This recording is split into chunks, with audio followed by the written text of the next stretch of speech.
بسم الله والحمد لله والصلاة والسلام على رسول الله وعلى آله وأصحابه ومن والاه وبعد. اللهم علمنا ما ينفعنا وانفعنا بما علمتنا وزدنا علما يا رب العالمين. O Allah, teach us what will benefit us and benefit us with what you've taught us and increase us in knowledge and action, O Lord of the world. Today, I wanted to discuss with you the epistemological background or the foundations of cryptocurrencies, meaning how do we know what Islamic law says about something like cryptocurrencies. However, beforehand, I think it's important that I thank you, the people that are here for this conference, and specifically the organizers, because without the organizers, we all wouldn't be here. We wouldn't be participating, attending, we wouldn't be discussing. So thank you to Al Baraka Bank and to the Association of Muslim Accountants and Lawyers. And thank you to the people of Durban, South Africa, which I do hope to visit one day. I've always had hopes of visiting South Africa, and I do hope to come and see you all possibly soon. Who knows? The Prophet ﷺ said, "Man lam yashkur nas lam yashkurillah." Whoever doesn't show gratitude to people has not showed gratitude to Allah. So I want to thank you, all of you, for being here today, for listening, and for taking the time out of your busy schedules to be able to go over these issues. Next, I wanted to touch on a point that I don't think is stressed enough, and that is the idea, the importance of technology, the importance of beneficial science, the importance of engaging with the modern world, engaging with the world. The Prophet ﷺ, he said, "Ahabbu an-nasi ila Allahi anfa'uhum." The most beloved people to Allah are the most beneficial to others. And commenting on this, scholars have said that the most beneficial disciplines after the religious disciplines, which heal the soul, which care for the soul, are the medical disciplines, which heal the body, care for the body, and the engineering disciplines, which heal the environment that one lives in. And we as Muslims, we have a responsibility to be stewards for what we've been given. Inni ja'ilun fil ardi khalifa. I'm placing in this earth a steward. Alternate translation than what you might have heard, but I am placing in this earth a steward, generation after generation, who will be entrusted to take care of the earth. The Prophet ﷺ said, "Inna hadihi dunya hulwatun khadira, wa inna Allah mustakhlifakum fiha fayanzura kayfa ta'malun." This world is green and sweet. It's verdant and sweet. And God has placed you as stewards therein to see how you will act. So it's important that we steward not just our physical environments, not just our health, not just our religious sensibilities and our spirituality and our emotions, but we also steward our finances. And we look to those things which are going to be most beneficial, most efficient, that are going to increase access to equitable means of buying and spending and investing, and earning and paying and so on and so forth, and decrease the ones which are harmful.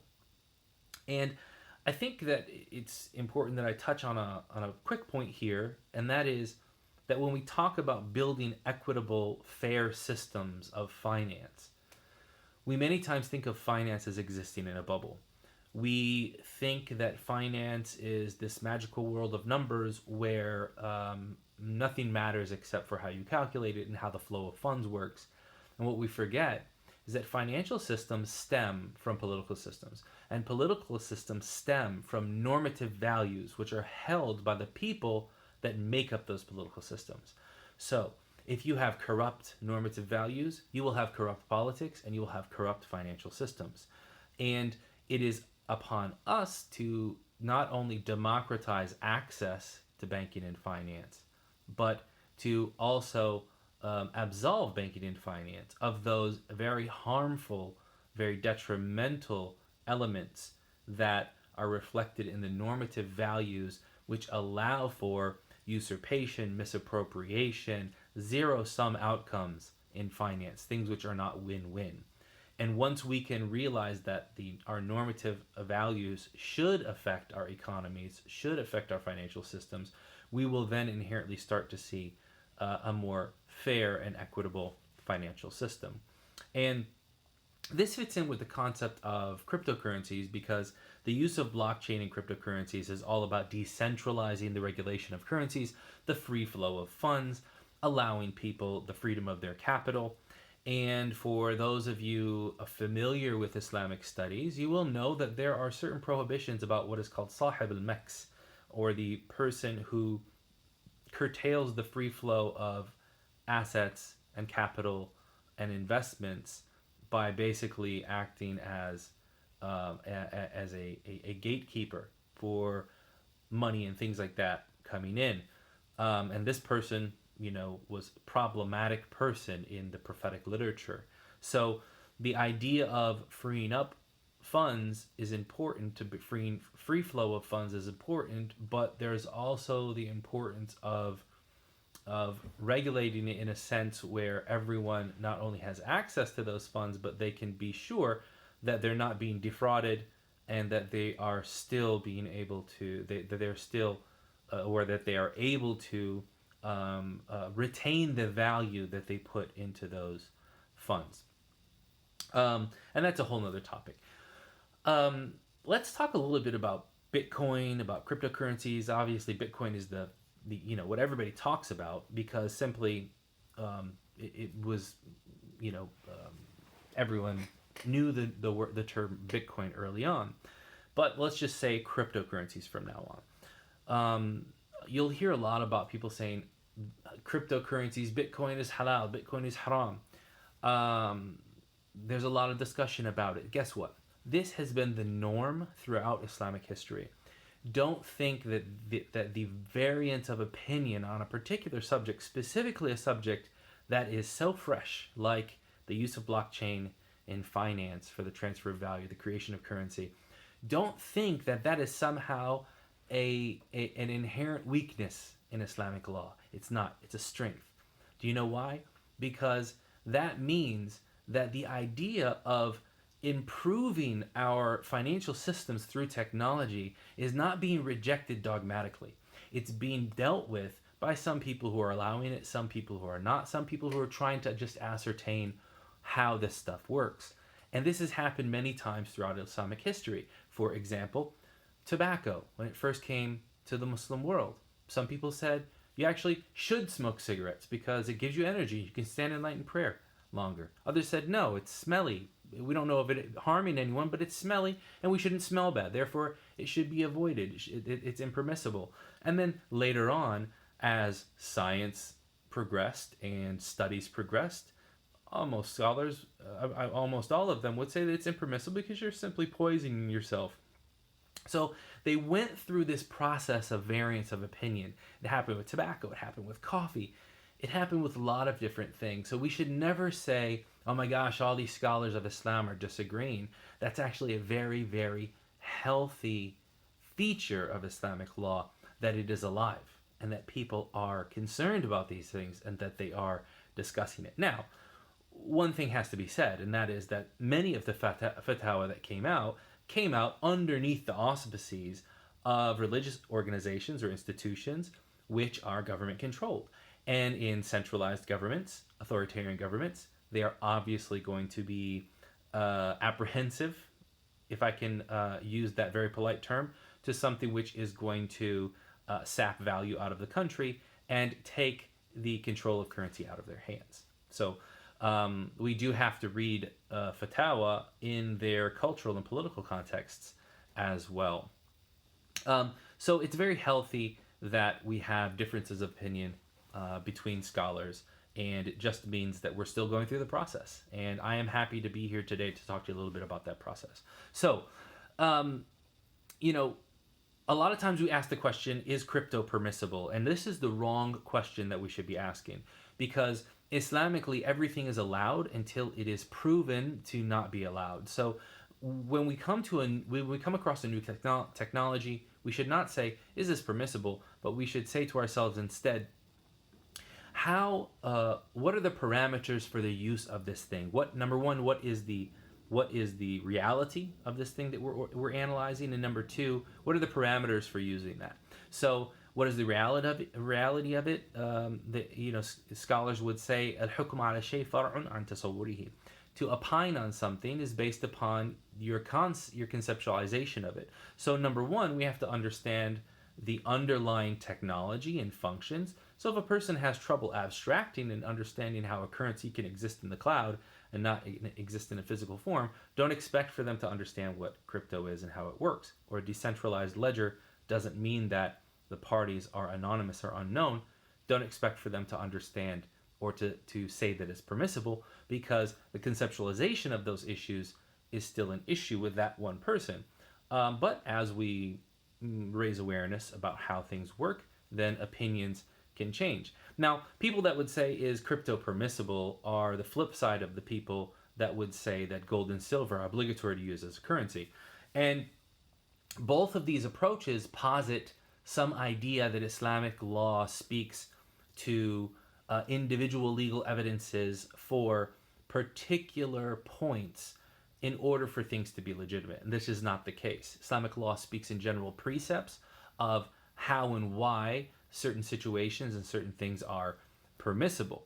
Everything is permitted unless evidence shows otherwise, is the principle. And so we should say, what are the parameters that regulate our use of cryptocurrencies, and not fall into the dogmatism of thinking that we're going to open the Quran and find a verse about crypto. And unfortunately, that's how many people think of it, abusing this idea of what is permissible, what is halal, and what is haram.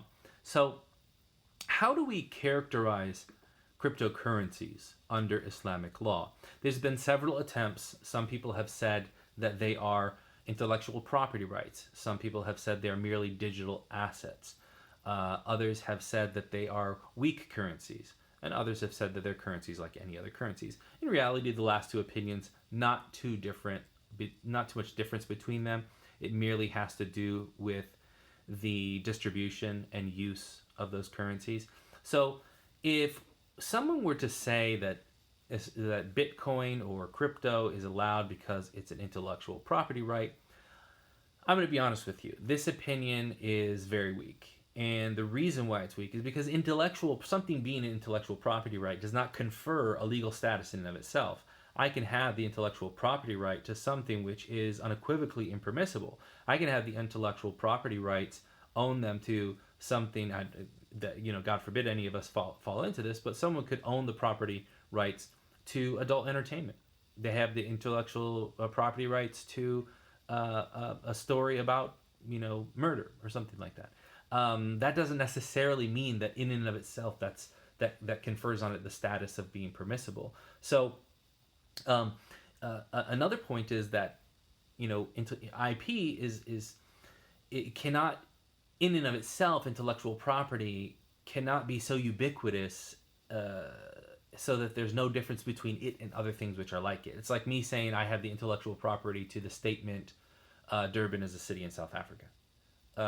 That's a statement that everybody knows, and there's nothing which is original about that statement. It's not a unique expression, and it's not fixed in a permanent state.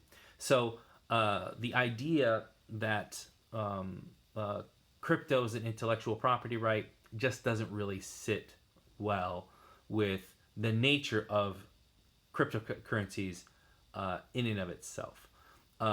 Especially being a fixed, for an intellectual property right to be valid, it has to be in a fixed state, and a decentralized ledger would seem to belie that point. So let's talk a little bit more about the idea of digital assets versus actual currencies. When we talk about currencies, we have to differentiate between a few things. Number one, we have to talk about the substance of a currency. So any currency at its heart has no substance. It may be an asset, may be backed by an asset, it may be not. But in and of itself, nothing really matters. People say, well, what about gold and silver? Well, guess what? Gold and silver traditionally have not always been accepted as currency. In some societies, they were thrown to the side, and salt was used instead, or seashells was used instead. So fish bladders were used instead.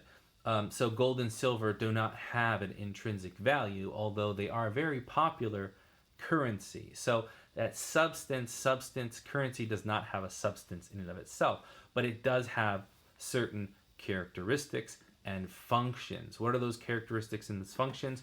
Well, the function is that crypto is used as a currency in a limited sense. It may not be accepted by all markets and all vendors, and that's why we can characterize it as a weak currency.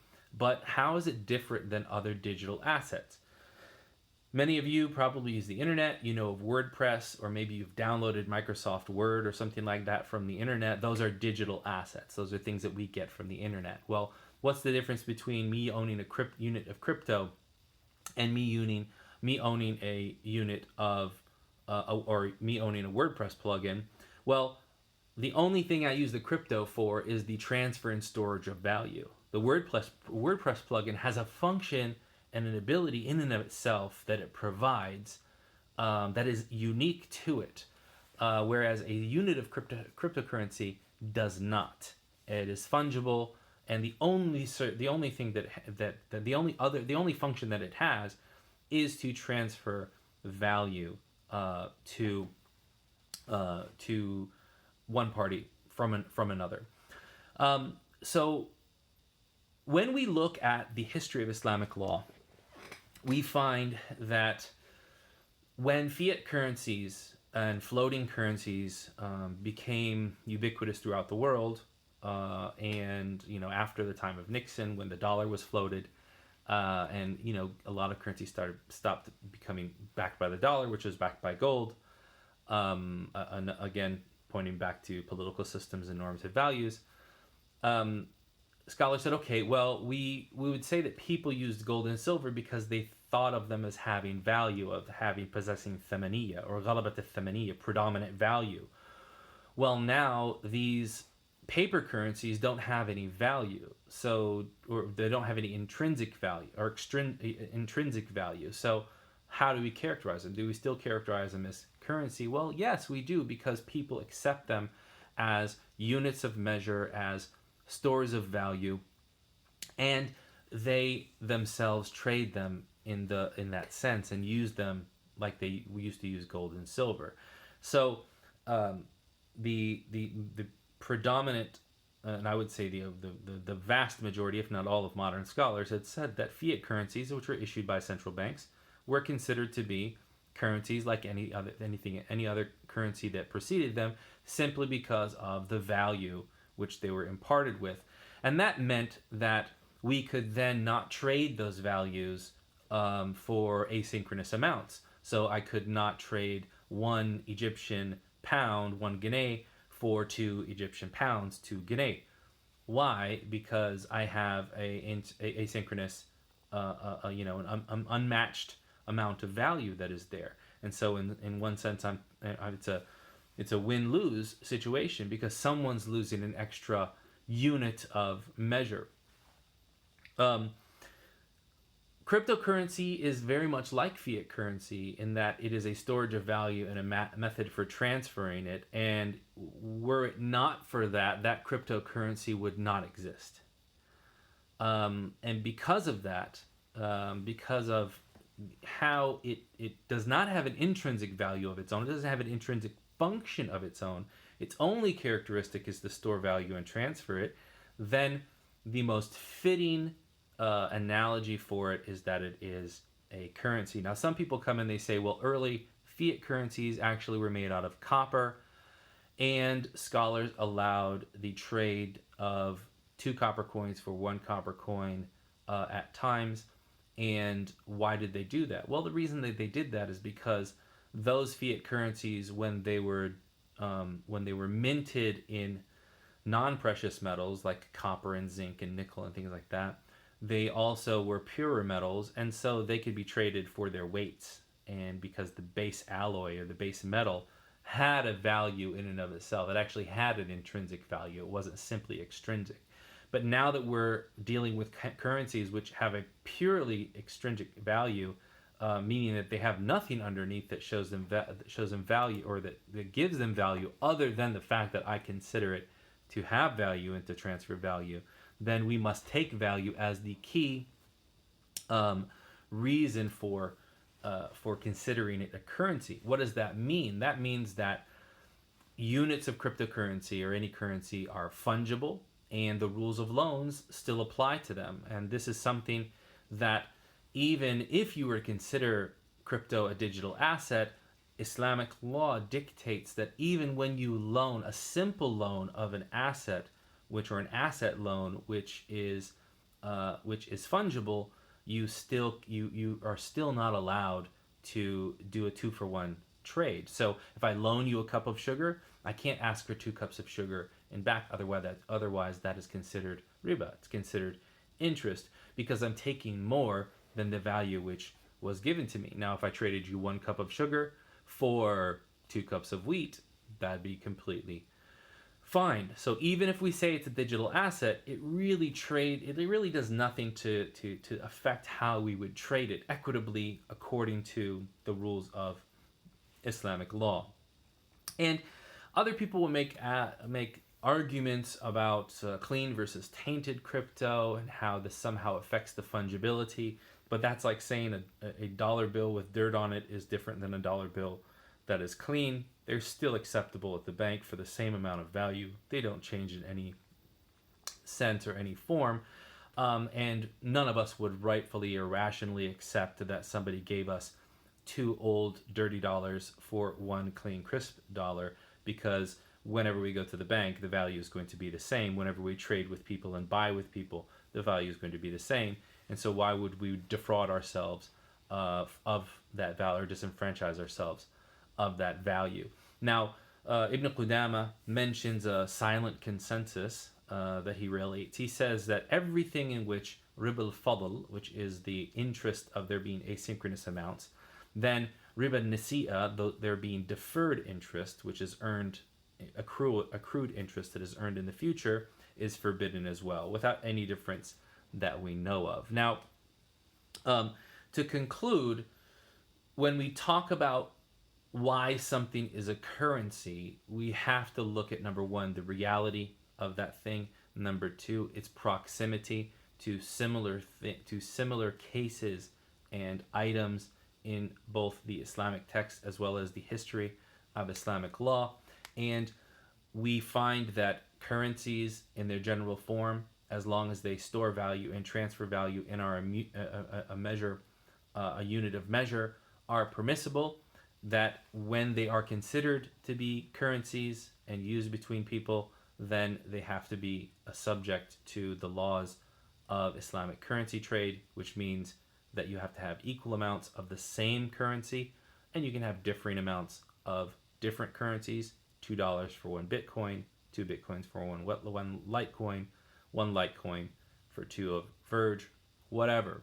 But you can't do 2 of Verge for 2 of Verge, or 2 of, one unit of Verge for 2 units of Verge. That wouldn't be permissible. Why? Because you would be taking more than you had given of the same value. So that would be considered interest. So as long as you're following the rules of Islamic currency trade, which are spot transactions, which are of equal value of the same currency or varying values of different currencies, then it's completely fine to buy, sell, purchase, trade. And yes, even mind, with the caveat, however, that myself, I'm still doing some research about